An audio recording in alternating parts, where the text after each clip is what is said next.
Հարգելի գործընկերներ, վստահ եմ, որ վերջի 2-3 օրը այցելել եք պարենային խանութներ եւ տեսել եք, թե սննդամթերքի գները կաթ, ձավար, ձու, ձեթ, որքան է բարձրացել։ Ինչ շատ հետաքրքիր է Հայաստանի աշխատանքի եւ սոցիալական հարցերի նախարարը ինչ որ քայլեր ձեռնարկելու է այս թանկացումներով պայմանավորված սոցիալական բարդությունները մեղմելու համար, թե դարձյալ մտածում է իր թուրք գործընկերուհու հետ հաջորդ հանդիպման մասին։ Ինչևէ, այսօրվա ճեպազույցի ժամանակ ես ինքս 3 հարց էի առանձնացրել, բայց իհարկե դա չի նշանակում, որ այլ հարցերին չեմ պատասխանի կամ ոմանց նման այնքան կխոսեմ, որ ձեզ հարցերի հնարավորություն չտրվի։ Առաջինը Հայաստան խմբակցությունը ներկայացրել էր քրեական օրենսգրքում փոփոխության առաջարկ, որի նպատակն էր Հայոց ցեղասպանությունը կամ միջազգանորեն ճանաչված այլ ցեղասպանություններ հրապարակայնորեն հերքելու, մեղմացնելու, հավանություն տալու, արդարացնելու կամ դրանց վտանգավորությունը նսեմացնելը, քրեականացնելը առանց անդրադառնալու, թե դա ինչ նպատակի է հետապնդում, որովհետև այսօրվա գործող օրենսդրությամբ այդ արարքները քրեապես հետապնդելի են, եթե նպատակ ունեն թշնամանք հրահրել առանձնանց նկատմամբ ատելություն կամ խտրականություն հրահրել։ Այստեղ 2 հիմնական տարբերություն կար, առաջինը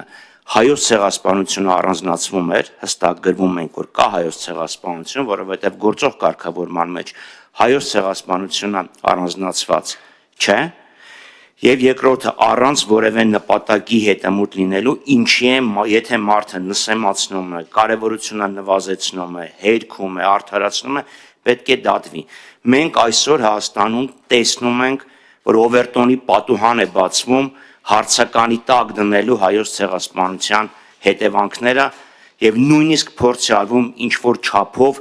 զոհին մեղսակից դարձնել։ Հիշեցնեմ Նիկոլ Փաշինյանի հայտարարությունը եւ Լեմկին ինստիտուտի արձագանքը Նիկոլ Փաշինյանի հայտարարությանը։ Հիշեցնեմ այդ կոչը, հələ մի հատ տեսնենք այդ 1.5 միլիոնի անունները կան թե չէ։ Այս ամեն ինչը պատահական չի արվում, այնպես որ զարմանալի չի, որ թե կառավարությունը եւ թե իշխող մեծամասնությունը դեմ քվեարկեցին, ընդ որում կառավարության արձագանքը ընդհանրապես զավեշտի եւ ցինիզմի գագաթնակետ է։ Մարդիկ մեջ են բերում Աղայանի բառարանը, թե Աղայանը ինչպես է սահմանում խտրականությունը, բայց նենց պատահաբար մոռանում են խոսել Լեմկինի սահմանման մասին։ Մեջ են բերում Փերինչեկի գործը դեմ Շվեյցարիայի, բայց ընդունում են, որ չէ, դա լրիվ ուրիշ թեմա է։ Բայց մոռանում են օրինակ նշել Եվրոպական միության խորհրդի 16771/07 դիրեկտիվը, որտեղ ասում որ պետությունները կարող են պատժել նման վարքագիծ, եթե դա վիրավորական է, այսինքն նույնիսկ եթե հաստատական կարգը խափանման նպատակ չի հետապնդում։ Մյուսը Փաշինյանի մեղմորոր բողոքներ ՄԱԿ-ում, զայրույթներ ԵԽԽՎ-ում եւ ՔՊ-ի հապշտապ հայտարարությունը։ Ու հիշում ենք Շիրազի որն է բաբում մեր հայրենիք բանը։ Հիշում ենք ՄԱԿ-ի գլխավոր վեաժողովի 77-րդ նստաշրջանում, որ Ալիևից էր Փաշինյանը հարցնում, խնդրում ցույց տալ Հայաստանի քարտեզը, այսինքն Ալիևին էր հարցնում, որն է մեր հայրենիք, եւ հիմա մեղմորոր նենց մի քիչ բողոքում է, դե լավ էլի միջանցքբար մի օգտագործի։ Եվ ԵԽԽ-ում այդ զայրույթը ցույց տվեք, որտեղ է միջանցքը։ Գիտեք, միջանցք բառը հնչել է ոչ միայն Ալիևի շրթերից, այլ նաեւ Թրամփն է ասել, կորիդոր, միջանցք, հետո ասել է 99 տարի, հետո էլի ես երկարաձգելու, խոստացել ես, կողքը նստած էր, բա թող ասեր ինչ միջանցք։ Այսինքն այս պայմաններում, երբ նույնիսկ ամենակարևոր հարցերի շուրջ չկա համաձայնություն,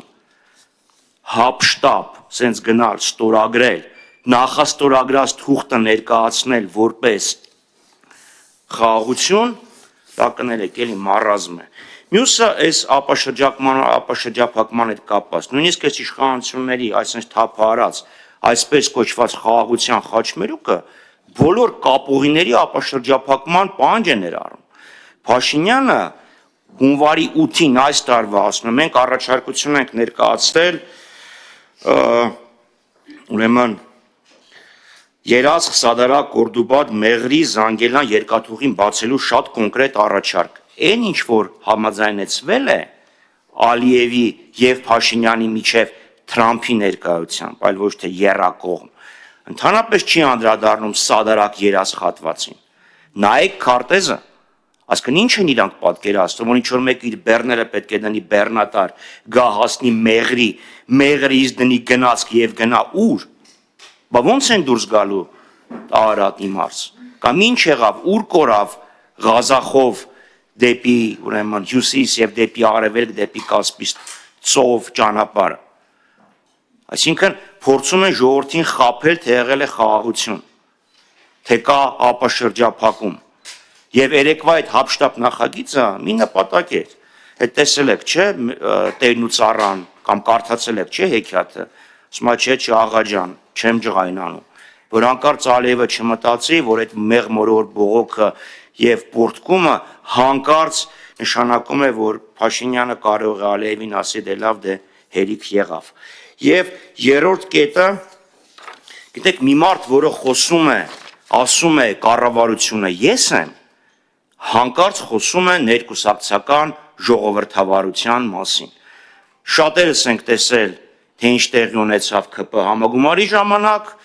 Ստալինի, Խրուշչովի, Բրեժնևի, Գորբաչովի ոճով ծափահարությունները եւ հիմա խոսում է ներկուսակցական ժողովրդավարության մասին։ Ակնհայտ է, որ Ալիևին զիջումները ինքը լրացնում է ներսում բռնակալություն հաստատելու անթակույց ջանքերով եւ այս ամեն ինչը ուղղված է լինելու Հայաստանում կուսակցությունները վերահսկելու, իսկ դաշնակցությունը փակելու ուղղված գործողություններով։ Շնորհակալություն։ Սիվիկեյը։ Շնորհակալություն, պարոն Խաչատրյան, հետաքրքիր է, եթե առարկություններ ունեիք երեք ընդունված հայտարարության տեքստի հետ կապված, ինչու չմասնակցեցիք դրա քննարկմանը, քիչ առաջ ձեր գործընկերները պարոն Հովհաննիսյանը եւ Խանդանյանն ասում էին, որ դուք փախակ դրա քննարկումից, սա առաջին հարց, գայիք ներկայացնեիք ձեր առարկությունները, բմբլեիք փաստաթուղթը, ինչպես ընդունված է ասել, եւ նախորդ ուրբաթ օրը խորհրդարանում լսումներ էին վարչապետին անվստահություն հայտնելու օրակարգով, Հայաստան դաշինքը նույնպես մասնակցում էր, եկաք ելույթներով փոխանակվեցիք, ստորագրություններով նույնպես, բայց process-ը կարծեք թե կանգ է առել, տեղից չի շարժվում։ Հիշեցնեմ, որ մայիս ամսին դեռ, երբ որ նորից էլի օրակարգ էր բերվել իմպիչմենթի հարցը, Ռոբերտ Քոչյանը, ձեր խմբակցության փաստացի ղեկավարը, իր հարցազրույցներից մեկում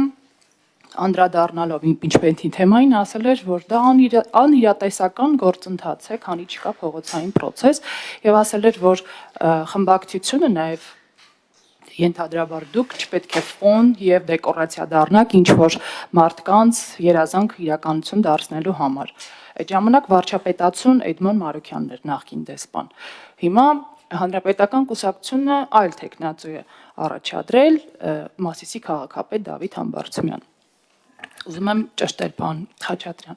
անցած ամիսների ընթացքում ինչ որ բան է փոխվել, որ Հայաստանը որոշել է միանալ անիրատեսական որակված այս գործընթացին, #Պուի ներկայացրած վարչապետացուի հետ, շնորհակալություն։ Դա շատ շնորհակալություն ԿՊ-ի ներկայացված փաստաթուղթը ՀԱՎ-ի հետ համեմատելու համար, որովհետև ՀԱՎ-ն են բմբլում։ Դուք ինքներդ այդ փաստաթուղթը համեմատեցիք ՀԱՎ-ի հետ, հետևաբար հաջորդի Դա ձեր համեմատությունն է, պարոն Խաչատրյան, մի վերագրեք։ Բմբլում են ՀԱՎ-ին, ՍԱԳ-ին, ԲԱԴ-ին։ Փոխաբերական իմաստով այո, այլաբանորեն։ Ես ՀԱՎ-ի հետ չհամեմատեցի։ Քանի որ համեմատեցիք ՀԱՎ-ի հետ, միգուցե իմաստ չունի դրան անդրադառնալ, բայց շուտ որ ասեիք, մենք նաև մեր հայտարարությունը չէինք տարածի, բացատրելով, թե ինչու չենք մասնակցում, կարծում եմ դա բավարար է։ Իդեպ, երբ ես դուրս էի գալի ազգային ժողովից, համարյա միաժամանակ դուրս էր գալի նաև Ալեն Սիմոնյանը։ Օրինակ, ինչու Ալեն Սիմոնյանը որոշեց չմասնակցի, թող ինքն էլ մասնակցեր եւ իր կարծիք հայտներ։ Այն ինչի məsին այդ փաստաթուղթն էր, մենք անդրադարձել ենք ուրեմն երրորդյայի ընթացքում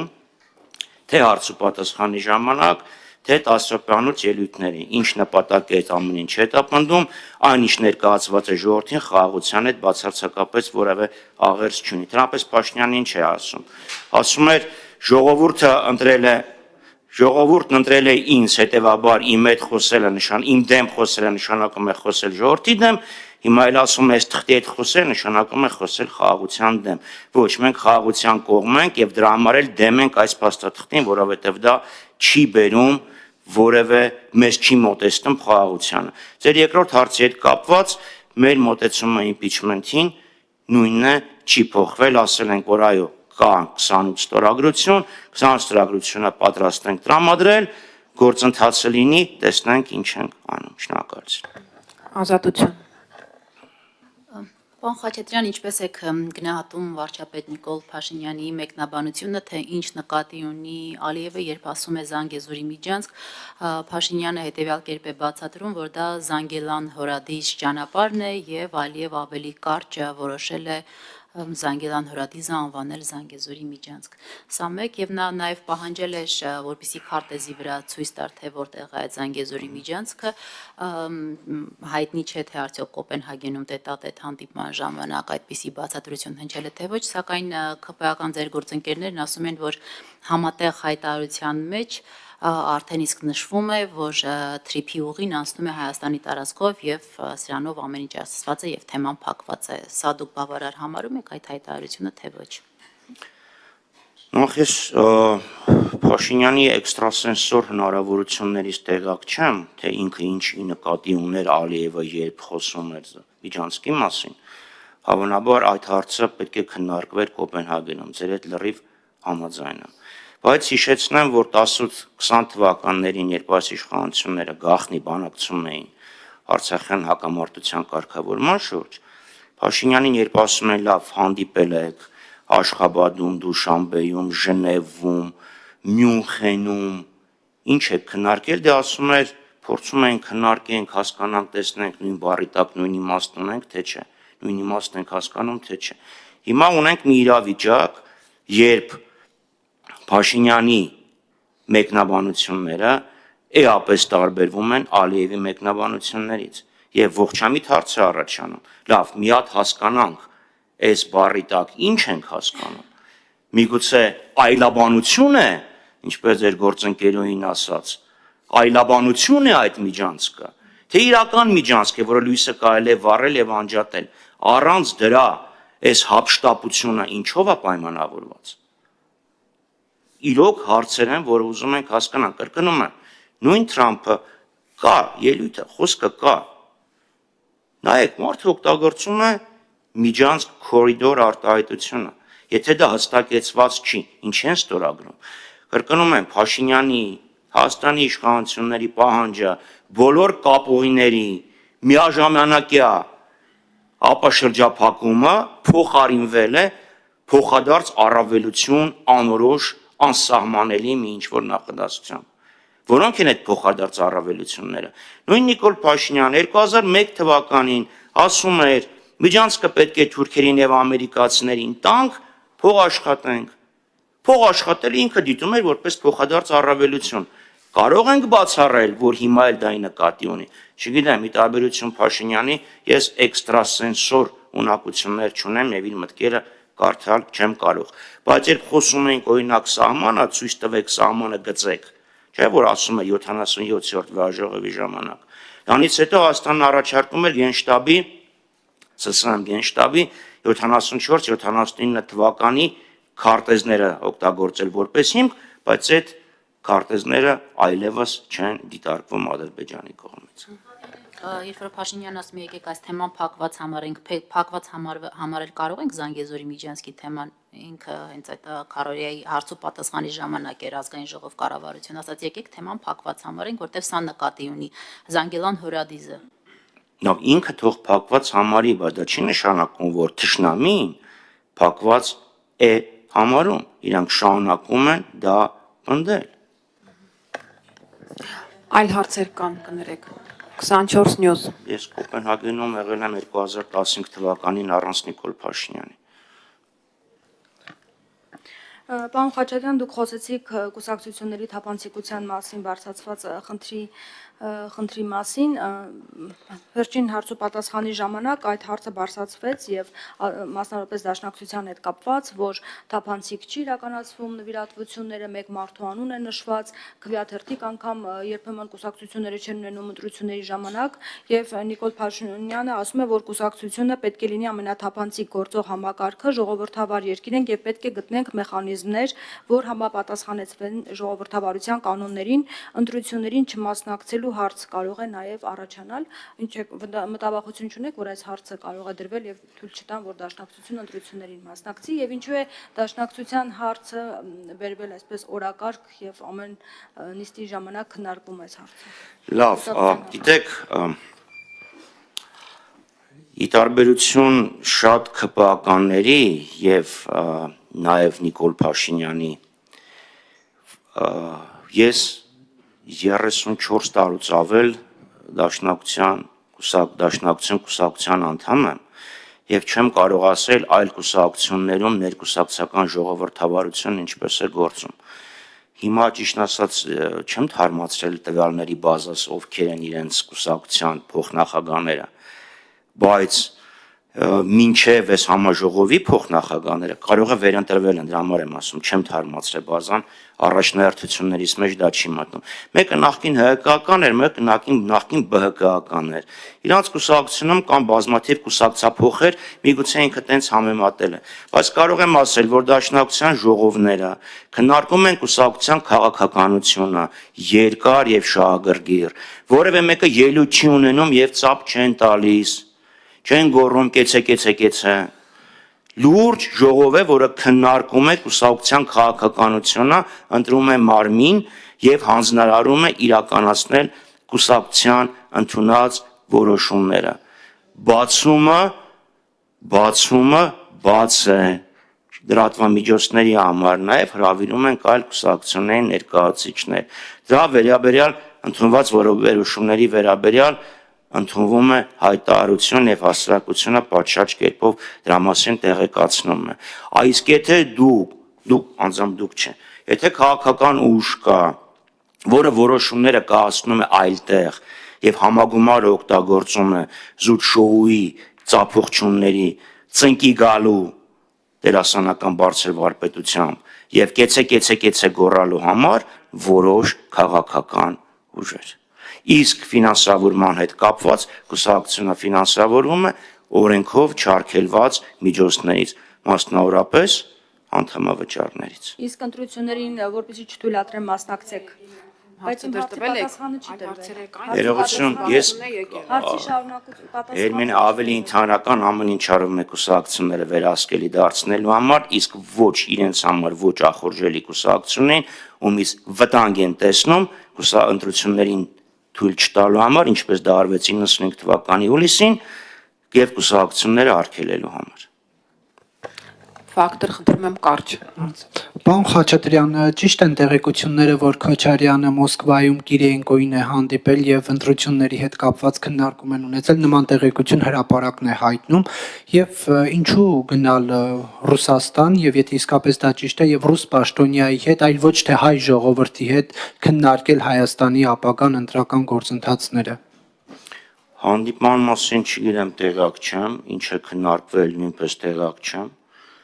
Հետևաբար որևէ կերպ անդրադառնալ չեմ կարող, բայց կարող եմ ասել, որ Նիկոլ Փաշինյանը, որը խոստանում էր Հայաստան ժողովրդի հետ հարցերը քննարկել, հրապարակում որոշում կայացնել, խաբեց, ստեց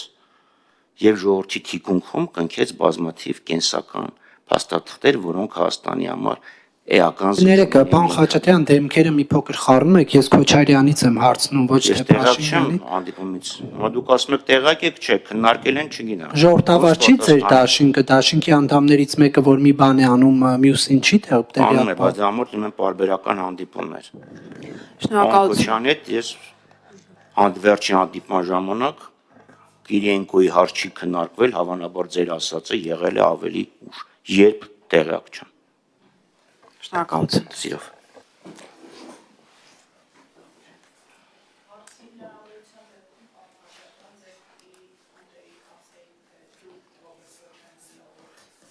Ցավում եմ դուք ձեր հարցը տվեցիք, համեմատեցիք։